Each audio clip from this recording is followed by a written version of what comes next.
नमस्कार दोस्तों, स्वागत है आप सभी का आपके अपने चैनल हमारे संस्कार में। आज हम आपके लिए लेकर आए हैं सत्यनारायण भगवान की कथा, जो कि आषाढ़ मास की पूर्णिमा के दिन सुनी जाने वाली बहुत ही प्रचलित और पौराणिक कथा है। वैसे तो यह हर पूर्णिमा को सुनी जाती है, लेकिन आषाढ़ की गुरु पूर्णिमा का विशेष महत्व बताया गया है। हमारे संस्कार चैनल की तरफ से आप सभी को आषाढ़ पूर्णिमा यानी गुरु पूर्णिमा की हार्दिक शुभकामनाएं। भगवान की कृपा आप सभी पर, आपके अपनों पर हमेशा बनी रहे। आप सभी से एक नम्र निवेदन है, अगर आप चैनल पर नए हैं तो चैनल को सब्सक्राइब करें, वीडियो को लाइक करें, ज़्यादा से ज़्यादा शेयर करें, बेल आइकन को भी दबाना ना भूलें। कमेंट्स बॉक्स में ओम नमो भगवते वासुदेवाय नमः, जय श्री कृष्ण, हर हर महादेव लिखना ना भूलें। आपका ये छोटा सा प्रयास हमारे लिए बहुत मददगार साबित होता है। अपना सहयोग और प्यार हमें ऐसे ही प्रदान करते रहें। तो चलिए एक बार मेरे साथ प्यार से बोलिए, श्री सत्यनारायण भगवान की जय। वैसे तो आप श्री सत्यनारायण भगवान की पूजा और कथा कभी भी पढ़ सकते हैं, सुन सकते हैं, दूसरों को सुना सकते हैं और पूजा कर सकते हैं, लेकिन इसकी पूजा का महत्व शाम के समय अधिक बताया गया है, ऐसा हमारे वेद शास्त्रों में वर्णित है। आज के दिन श्री सत्यनारायण भगवान की कथा पढ़ी अथवा सुनी जाती है। तो चलिए आज हम आपको सुना रहे हैं श्री सत्यनारायण भगवान की संपूर्ण व्रत कथा और उसके साथ साथ आरती भी। एक समय नैमिषारण्य तीर्थ में शौनक आदि 88,000 ऋषियों ने श्री सूत जी से पूछा, हे प्रभु, इस कलयुग में वेद विद्या रहित मनुष्यों को प्रभु भक्ति किस प्रकार मिलेगी और उनका उद्धार कैसे होगा? इसीलिए हे मुनि श्रेष्ठ, कोई ऐसा तप और व्रत कहिए जिससे थोड़े से समय में पुण्य प्राप्त हो जाए तथा मनोवांछित फल मिले। वह कथा सुनने की हमारी बहुत इच्छा है। सर्वशास्त्र ज्ञाता श्री सूत जी बोले, हे वैष्णवों में पूज्य, आप सबने प्राणियों के हित की बात पूछी है। अब मैं उस श्रेष्ठ व्रत को आप लोगों से कहूँगा जिस व्रत को नारद जी ने लक्ष्मी नारायण जी से पूछा था और लक्ष्मीपति ने मुनि श्रेष्ठ नारद जी से कहा था। सो ध्यान पूर्वक सुनिए। एक समय योगी राज नारद जी दूसरों के हित की इच्छा से अनेक लोगों में भ्रमण करते हुए मृत्युलोक में आ पहुँचे। यहाँ अनेक योनियों में जन्मे हुए प्रायः सभी मनुष्यों को अपने अपने कर्मों द्वारा अनेक दुखों से पीड़ित देखकर वह परेशान हो गए और सोचा कि किस यत्न के करने से निश्चय ही प्राणियों के दुखों का नाश हो पाएगा। ऐसा मन में सोचकर विष्णु लोक को चले गए। वहाँ श्वेत वर्ण और 4 भुजाओं वाले देवों के ईश नारायण को देखकर, जिनके हाथों में शंख, चक्र, गदा और पद्म थे, वे वरमाला पहने हुए थे, उनकी स्तुति करने लगे। कहने लगे, हे भगवान, आप अत्यंत शक्ति से संपन्न हैं। मन तथा वाणी भी आपको नहीं छू सकती और ना ही पा सकती। आपका आदि मध्य अंत नहीं है। निर्गुण स्वरूप सृष्टि के आदिभूति व भक्तों के दुखों को नष्ट करने वाले हो। आपको मेरा नमस्कार है। नारद जी से इस प्रकार की स्तुति सुनकर विष्णु भगवान बोले, हे मुनि श्रेष्ठ, आपके मन में क्या है? आपका किस प्रयोजन के लिए यहाँ आगमन हुआ है?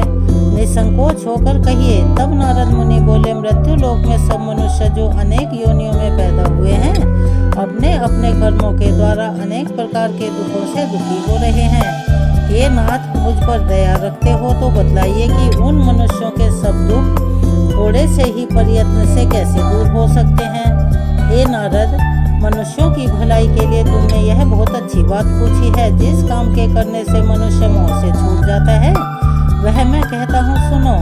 बहुत पुण्य देने वाला है। स्वर्ग तथा मृत्यु लोक में दोनों में दुर्लभ एक उत्तम व्रत है। आज मैं प्रेमवश होकर तुमसे कह रहा हूँ, सत्यनारायण का यह व्रत अच्छी तरह विधि विधान पूर्वक करने से मनुष्य आयु पर्यंत यहाँ सुख भोग कर मरने के बाद मोक्ष को प्राप्त कर लेता है। श्री भगवान के वचन सुनकर नारद मुनि बोले कि उस व्रत का फल क्या है? क्या उस व्रत का विधान है और किसने यह व्रत किया है और किस दिन यह व्रत करना चाहिए? विस्तार से कहिए। भगवान श्री विष्णु बोले, दुख, शोक आदि को दूर करने वाला, धन धान्य को बढ़ाने वाला, सौभाग्य तथा संतान को देने वाला, यह व्रत सब स्थानों पर विजय कराने वाला है।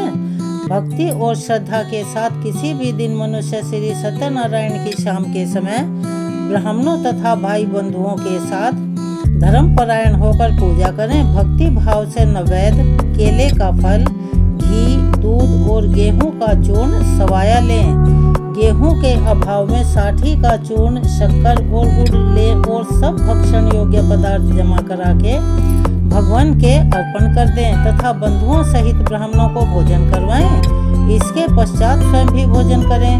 नृत्य, गीत आदि का आचरण करके भगवान सत्यनारायण का स्मरण करते हुए समय व्यतीत करें। इस तरह व्रत करने पर मनुष्यों की सभी इच्छाएं निश्चित ही पूरी होती हैं। विशेषकर कली काल में भूमि पर यही मोक्ष का सरल उपाय है। इसके प्रसंग में सूत जी बोले, हे ऋषियों, जिसने पहले समय में इस व्रत को किया है उसका इतिहास कहता हूँ, ध्यान से सुनो। सुंदर काशीपुरी नगरी में एक अत्यंत निर्धन ब्राह्मण रहा करता था। वह भूख और प्यास से बेचैन हुआ नित्य पृथ्वी पर घूमता रहता था। ब्राह्मणों से प्रेम करने वाले भगवान ने ब्राह्मण को दुखी देखकर बूढ़े ब्राह्मण का रूप धर के उसके पास जाकर आदर के साथ पूछा कि हे विप्र, नित्य दुखी हुआ पृथ्वी पर क्यों घूमते रहते हो? हे श्रेष्ठ ब्राह्मण, यह सब मुझसे कहो, मैं सुनना चाहता हूँ। ब्राह्मण बोला, मैं निर्धन ब्राह्मण हूँ, भिक्षा के लिए पृथ्वी पर विचरता रहता हूँ। हे भगवान, यदि आप इसका कोई उपाय जानते हो तो कृपा करके मुझे बताओ। वृद्ध ब्राह्मण बोला कि सत्यनारायण भगवान मनोवांछित फल को देने वाले हैं, इसीलिए हे ब्राह्मण, तू उनका पूजन कर, जिसके करने से मनुष्य सब दुखों से मुक्त होता है। ब्राह्मण को व्रत का सारा विधि विधान बतलाकर बूढ़े ब्राह्मण का रूप धारण करने वाले सत्यनारायण भगवान वहां से अंतर्ध्यान हो गए। जिस व्रत को वृद्ध ब्राह्मण ने बताया है, मैं उसको अवश्य करूंगा।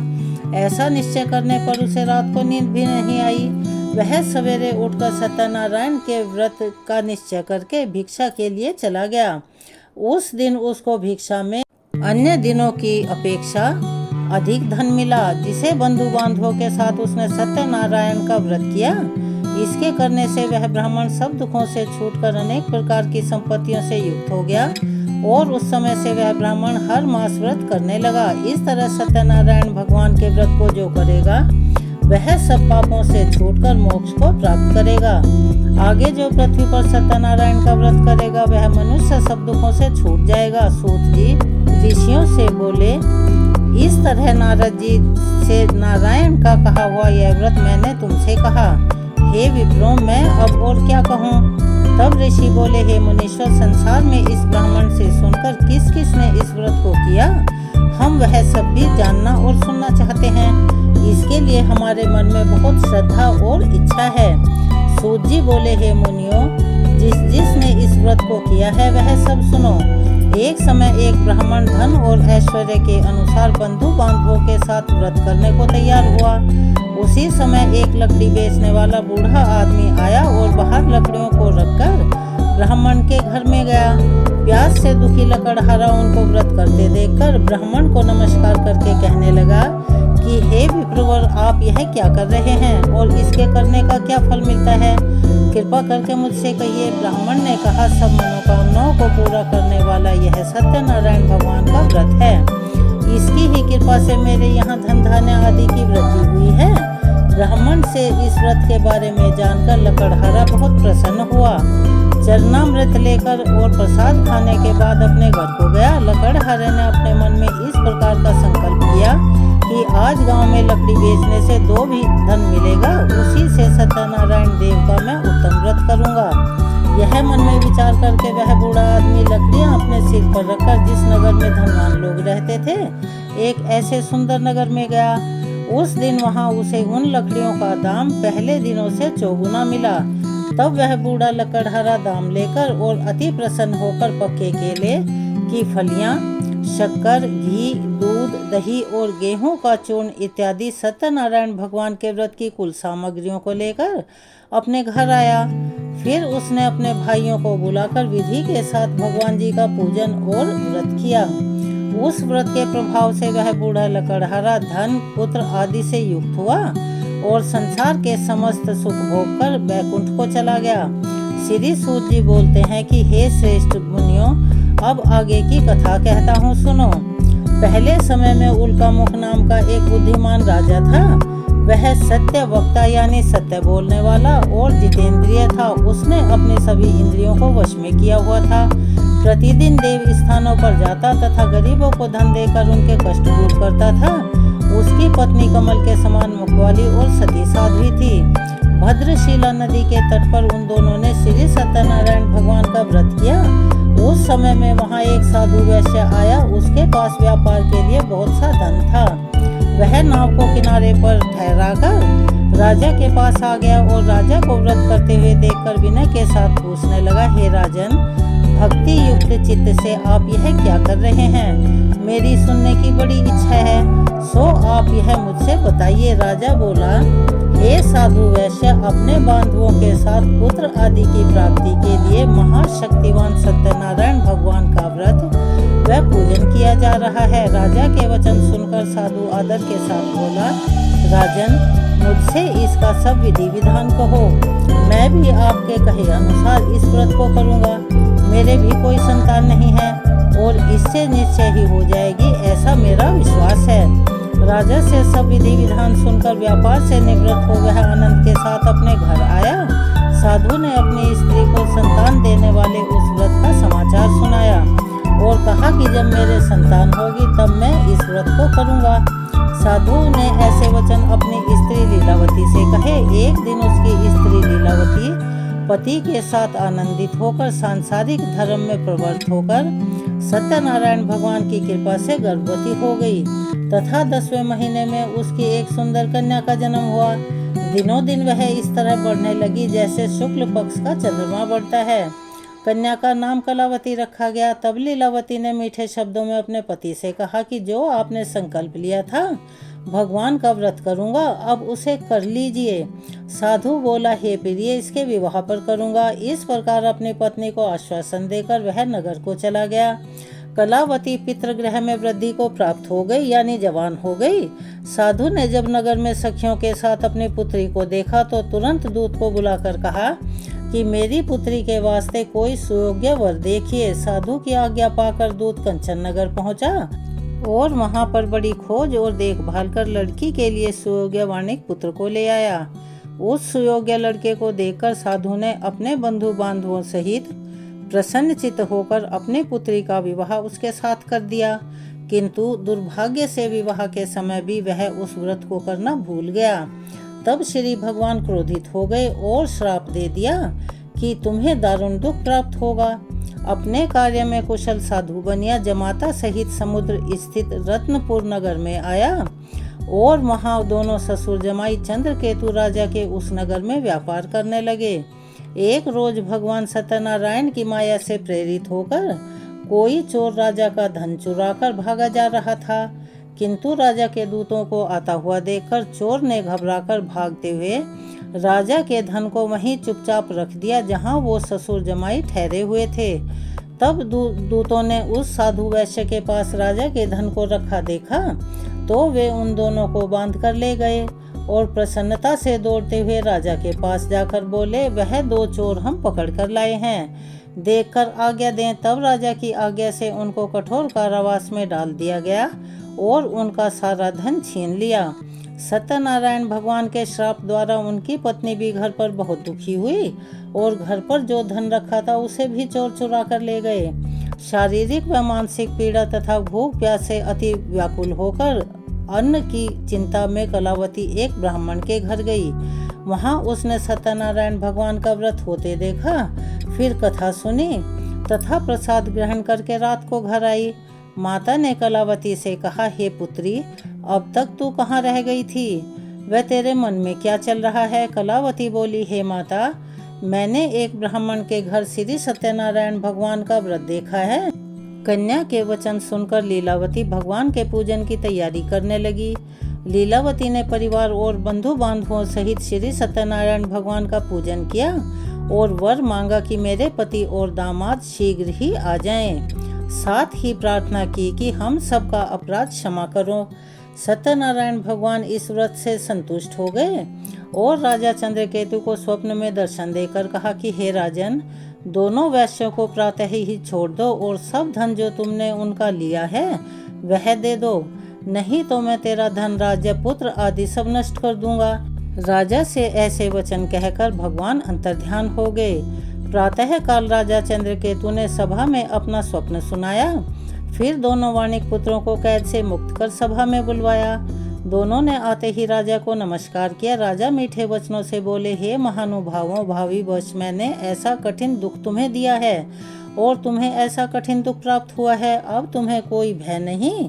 ऐसा कहकर राजा ने उनको नए नए वस्त्र आभूषण पहनवाए तथा उनका जितना धन लिया था उससे 2 गुना धन देकर आदर सहित उन्हें विदा कर दिया।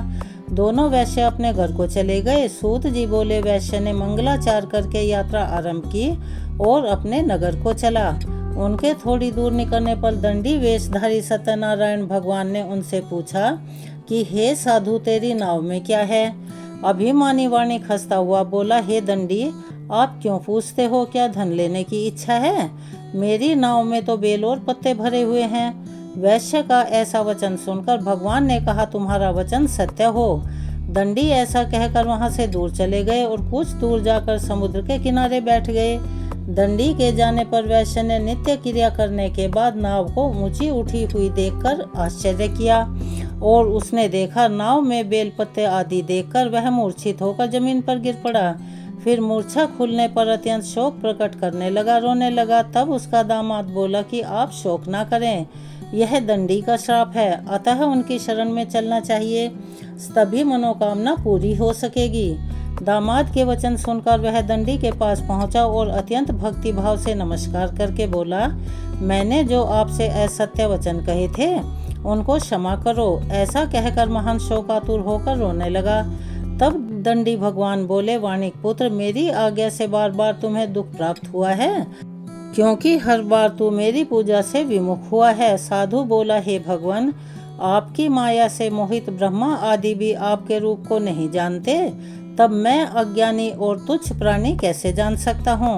आप प्रसन्न होइए, मैं सामर्थ्य के अनुसार आपकी पूजा करूँगा, मेरी रक्षा करो और पहले के समान ही नौका में धन भर दो।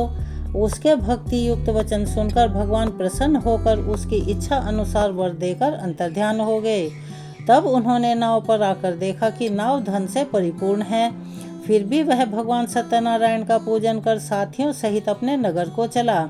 अब अपने नगर के निकट पहुंचा, तब दूत को घर भेजा। दूत ने साधु के घर आकर उसकी स्त्री को नमस्कार करके कहा कि साधु अपने दामाद सहित इस नगर के समीप आ गए हैं। ऐसा वचन सुनकर साधु की स्त्री ने बड़े हर्ष के साथ सत्यदेव का पूजन संपूर्ण करके अपनी पुत्री से कहा, मैं अपने पति के दर्शन को जाती हूँ, तू कार्य पूर्ण करके शीघ्र आ जाना।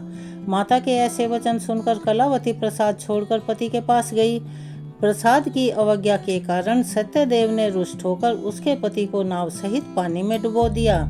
कलावती अपने पति को न देखकर रोती हुई जमीन पर गिर पड़ी।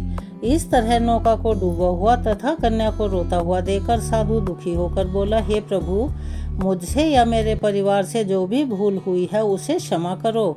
उसके दीन वचन सुनकर सत्यदेव प्रसन्न हो गए और आकाशवाणी हुई कि हे साधु, तेरी कन्या मेरे प्रसाद को छोड़कर आई है, इसीलिए इसका पति अदृश्य हुआ है। यदि यह घर वापस जाकर प्रसाद खाकर लौटे तो इसे पति अवश्य मिलेगा। ऐसी आकाशवाणी सुनकर कलावती ने घर पहुंचकर प्रसाद खाया, फिर आकर पति के दर्शन किए। तत्पश्चात साधु ने बंधु बांधवों सहित सत्यदेव का विधि पूर्वक पूजन किया।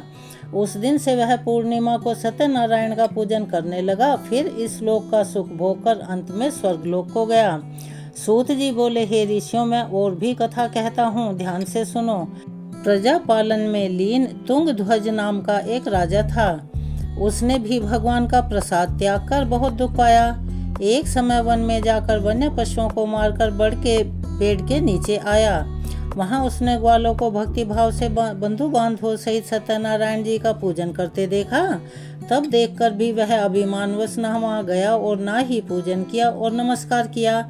जब ग्वालों ने भगवान का प्रसाद उसके सामने रखा तो वह प्रसाद को त्याग कर अपनी सुंदर नगरी को वापस चला गया। वहां उसने अपना सब कुछ नष्ट पाया तो वह जान गया कि यह सब भगवान ने किया है। तब वह विश्वास करके ग्वालों के समीप गया और विधि पूर्वक पूजन करके प्रसाद खाया। तो सत्यदेव भगवान की कृपा से पहले जैसा था सब वैसा ही हो गया। फिर दीर्घकाल तक सुख भोग कर मरने पर वह स्वर्गलोक को चला गया। जो मनुष्य इस परम दुर्लभ व्रत को करेगा, भगवान सत्यनारायण की कृपा से उसे धन धान्य की प्राप्ति होगी। निर्धन धनी और बंदी बंधन से मुक्त होकर निर्भय हो जाता है। संतानहीनों को संतान प्राप्त होती है तथा सब मनोरथ पूर्ण होकर अंत में बैकुंठ धाम को जाता है। यह 100% सही है। फिर श्री सूत जी कहते हैं कि ब्राह्मणों, आपको मैंने सत्यनारायण व्रत की यह पावन कथा सुनाई है। इस व्रत का पालन करके मनुष्य सभी दुखों से मुक्त हो जाता है। विशेषतः कलयुग में श्री सत्यनारायण की पूजा महान फल देने वाली है। इन देवताओं को कोई सत्यनारायण कहते हैं और कोई सत्यदेव कहते हैं। अनेक रूपों में श्री सत्यनारायण भगवान सभी के मनोरथों को पूर्ण करते हैं। ये सनातन सत्यदेव कलयुग के सत्यव्रत के रूप में अवतरित होंगे। हे श्रेष्ठ मुनियों, जो मनुष्य नित्य इसका पठन व श्रवण करता है और दूसरों को सुनाता है, श्री सत्यनारायण भगवान की कृपा से उसके सभी पाप नष्ट हो जाते हैं। चलिए प्रेम से बोलिए श्री सत्यनारायण भगवान की जय। श्री सत्यनारायण संपूर्ण व्रत कथा यहाँ पर समाप्त होती है। चलिए अब हम अपने कहे अनुसार आपके साथ करते हैं श्री सत्यनारायण भगवान की आरती, क्योंकि आरती किए बिना व्रत और कथा दोनों अधूरे माने जाते हैं। तो चलिए शुरू करते हैं आरती।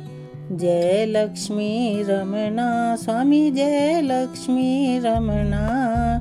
सत्यनारायण स्वामी, सत्यनारायण स्वामी। जन पातक हरणा, ओम जय लक्ष्मी रमणा। रत्न जड़ित सिंहासन, अद्भुत छवि राजे। स्वामी अद्भुत छवि राजे। नारद करत निराजन, नारद करत निराजन। घंटावन बाजे, ओम जय लक्ष्मी रमणा। प्रकट भये कलि कारण, द्विज को दर्श दियो। स्वामी द्विज को दर्श दियो। बूढ़ो ब्राह्मण बनकर, बूढ़ो ब्राह्मण बनकर। कंचन महल कियो, ओम जय लक्ष्मी रमणा। दुर्बल भील कठारो, जिन पर कृपा करी। चंद्रचूड़ एक राजा, चंद्रचूड़ एक राजा। तिनकी विपत्ति हरी, ओम जय लक्ष्मी रमणा। वैश्य मनोरथ पायो, श्रद्धा तज दीनी। स्वामी श्रद्धा तज दीनी। सो फल भोग्य प्रभु जी, सो फल भोग्य प्रभु जी। फिर स्तुति कीनी, ओम जय लक्ष्मी रमणा। भाव भक्ति के कारण छिन छिन रूप धर्यो। स्वामी छिन छिन रूप धर्यो। श्रद्धा धारण कीनी, श्रद्धा धारण कीनी। तिनको काज सरो, ओम जय लक्ष्मी रमणा। ग्वाल बाल संग राजा, वन में भक्ति करी। स्वामी वन में भक्ति करी। मन वांछित फल दीनो, मन वांछित फल दीनो। दीन दयालु हरि, ओम जय लक्ष्मी रमणा। चढ़त प्रसाद सवायो, कदली फल मेवा। स्वामी कदली फल मेवा। धूप दीप तुलसी से, धूप दीप तुलसी से। राजी सत्यदेवा, ओम जय लक्ष्मी रमणा। सत्यनारायण जी की आरती जो कोई नर गावे। स्वामी प्रेम सहित गावे। तन मन सुख संपत्ति वन, मन वांछित फल पावे। ओम जय लक्ष्मी रमना। यहाँ पर भगवान की कथा और आरती दोनों संपूर्ण होती हैं। आपको यह वीडियो कैसी लगी कमेंट्स बॉक्स में अपनी राय अवश्य ही लिखें। अगर चैनल पर नए हैं तो चैनल को सब्सक्राइब करें, वीडियो को लाइक करें, ज़्यादा से ज़्यादा शेयर करें, बेल आइकन को दबाना ना भूलें। कमेंट्स बॉक्स में जय श्री कृष्ण, हर हर महादेव, ओम नमो भगवते वासुदेवाय नमः अवश्य लिखें। आपका यह छोटा सा सहयोग हमारे लिए बहुत मूल्य रखता है, बहुत मूल्यवान होता है। इसीलिए आप सभी से अनुरोध है कि अपना सहयोग हमें ऐसे ही प्रदान करते रहें। धन्यवाद।